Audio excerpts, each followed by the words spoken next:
So what's better, Navy man? This, this, this, this, this, this, this, this, this, or that? Well, if you stuck through the video this long, I'm going to tell you about my journey in owning firearms. Now, I'm going to suggest, and this may be the only time in my life I suggest, because I'm very strongly against this, do as I say, not as I do. So, I have a lot of different variations of firearms. Now, some people will tell you, and this is how I got here, some people will tell you that you need, they'll start off by saying 2 is 1 and 1 is none. So, the very basic idea of that is, I have 2 of the same handgun. That is brilliant. Let me tell you why. You have a backup that's set up the exact same way as your favorite gun, so that when one goes down, you have a backup that's the same thing, no extra training, no different grip, no different trigger, no different sights, pretending that this has the same sight setup. You have 2 of the same gun. Woo! You know, that's smart. Okay. Then they tell you, well, a tier 1 operator has multiple calibers just in case they need to use it for different things. So what do? You go out, you get a 9mm version, if you can, of the same gun, but a 9mm version, right? And then they're like, well, now you need a compact version.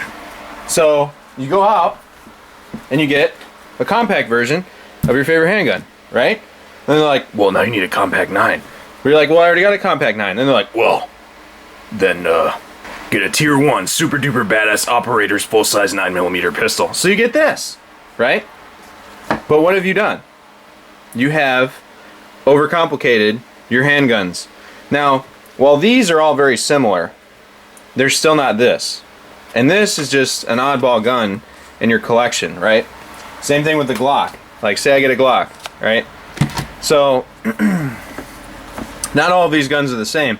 There's a difference between these two, and these two, and these two. You see what I'm saying? So, what's smart?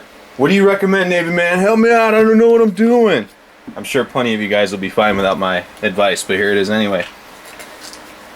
What I started with,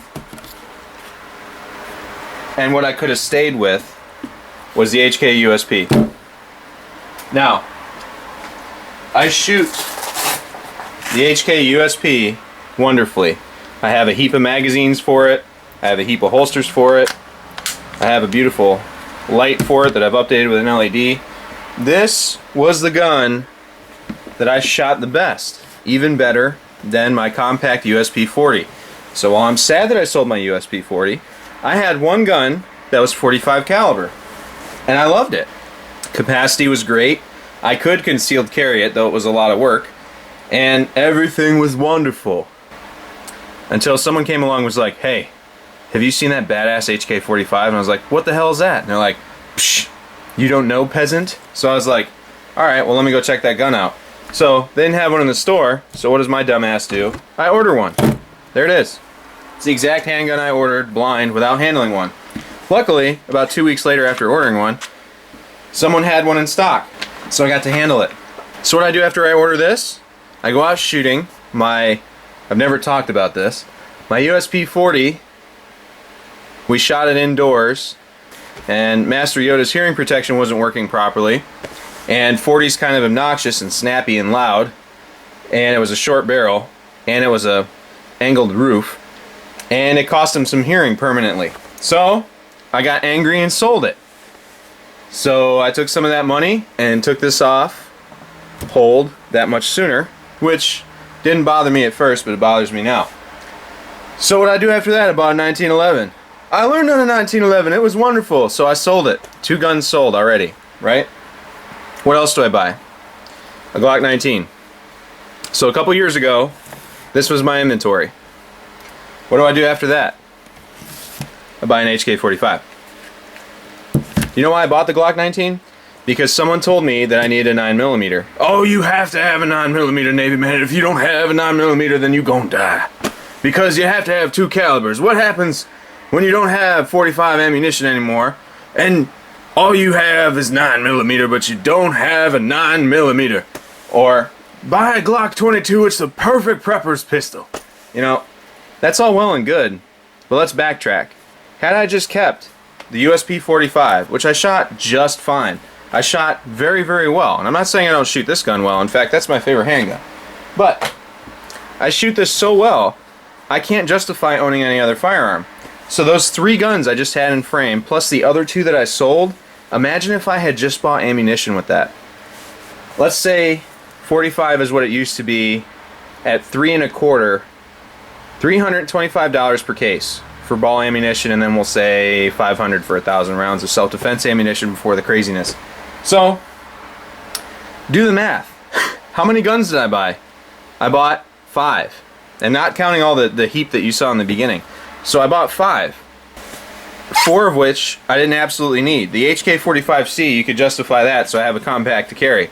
So let's say I just have these 2. And just stock 45, these magazines, stuff that supports this. I would have been set. I would have been in like Flint. But I can't do that because I have this gun knack. So, instead of just doing the smart thing, which is what I'm going to recommend to everybody, find that one gun that you run so well that you don't need another gun. And until you run this into the floor, don't buy another gun. Now, but you can... My suggestion is not just to own one firearm. Don't get me wrong. Buy as many as you want. The smart thing to do, in my opinion, and what I should have done, and I'll tell you to this day, am I going to sell all the guns I have? No, because I love them. I got to shoot them. You know? What I should have done is shot the HK-45, found out it was the best one that I shoot, or the USP-45 because they're neck and neck, but I feel more comfortable on this gun. This is what I should have done. Right there. And all these guns that are on this bed over here, they should all be HK-45s. But never, man, that's no fun. You know, that's not tier 1 operator as fuck. You know? I know. But guess what? I could have had nothing but these magazines instead of buying all the heaps of magazines that I have for other guns. The least amount of magazines I have for one handgun, which is tied at my SIG and my HKP-30, is 13. 13 magazines. Do the math there. And I'm not done. 20 is my minimum. So, imagine doing that over and over again. So, is it smart to do what I did? I don't know. Think about it. Think about what's best for you. But when it comes down to it, this is the gun I want anyway. This is the gun I want to have. Now, this isn't a bad idea because it's a compact version. Now, it's not the same grip and it's not the same all around, but it's damn close. So let's say I just did this. I have my one carry gun. Maybe I have 4 copies of this and 2 copies of this just in case I lose it. What's wrong with that? Nothing.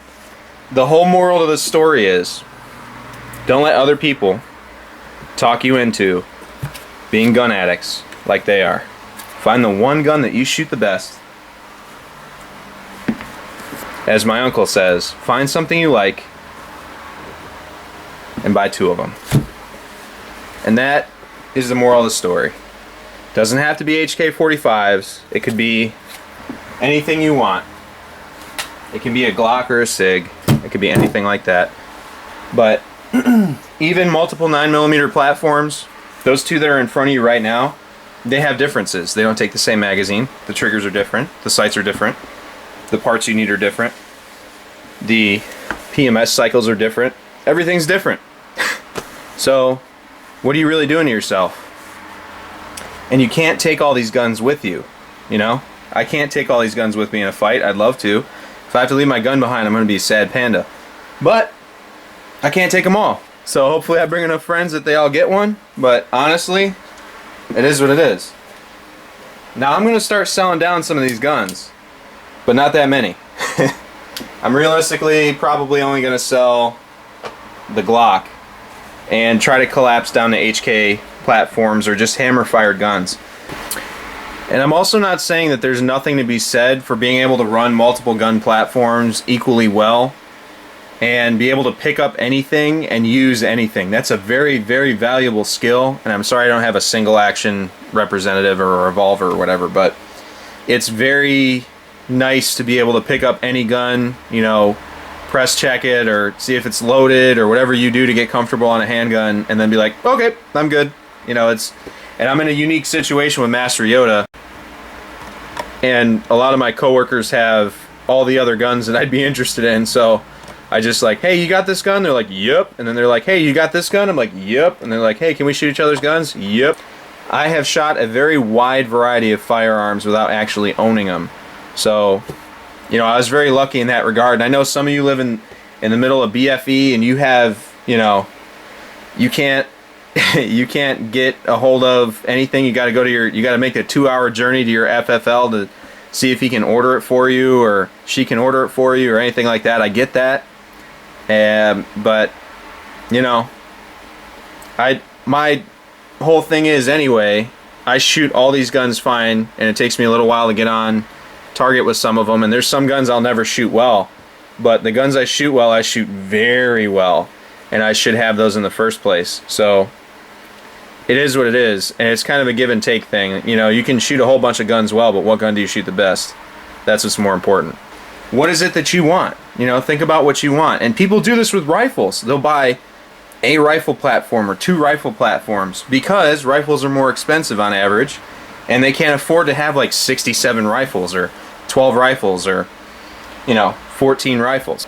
And realistically, I could have split some of the pistol money I have here into more rifles, and I wouldn't be stuck with a bolt gun and 1 AR pattern rifle. And once I move to Texas, that's going to change. But, you know, really sit down and think with yourself. And if you're if you're not old enough to buy guns yet and you're watching my channel, or you're just getting into firearms, think really long and hard about where you're going to end up. Because in the end, you really don't own your possessions, they own you. So the smart thing to do is just find the one handgun that you shoot the best, or maybe a full size and a compact of the handgun that you shoot the best, and buy those up and just leave it. Shoot other guns, love other guns, go to the range, rent other guns, all that other stuff. You know, and if you really want to, buy other guns. I'm not telling anybody not to do anything, really. But if you want to be more practical than I've been, and you want to have a handle on this more than I have, just try to do that. Find the full size and the compact gun that you shoot the absolute dead nuts best, and buy those. So, you know, I'm going to keep buying guns. I'm too far gone. Don't be like me. But I've only got, you know, so many more handguns I'm going to buy than I'm done, you know. So it is what it is. But if you've made it to the end of the video, thank you. And I'm sorry it took this long. But really sit down and think about where you want your collection to be and where you want your fighting handguns or whatever you're doing. Figure out what you want your inventory to be and go buy it up. But you know, it is what it is. You can get too far gone. I hate to say it, and I don't mean it like this, because I'm a staunch supporter of the Second Amendment and individual rights and freedom and all that other stuff. There is such thing as too many of one thing. There is such thing. So, and all of us gun collectors or enthusiasts or, you know, people that like to be prepared, you know, they all want to say, yo, you can never have too much of one thing, which, you know, that's a subjective way of thinking. You know, I want to sit here and think that I could have 20 more of these and not be upset, but at the end of the day, I have to clean every single one of those, you know? So think long and hard about your choices, and don't be like me if you can help it. If you want to be like me, I will tell you exactly how to do it. Let me tell you what. But other than that, take care of each other, stay safe, and support and defend the Constitution of the United States of America.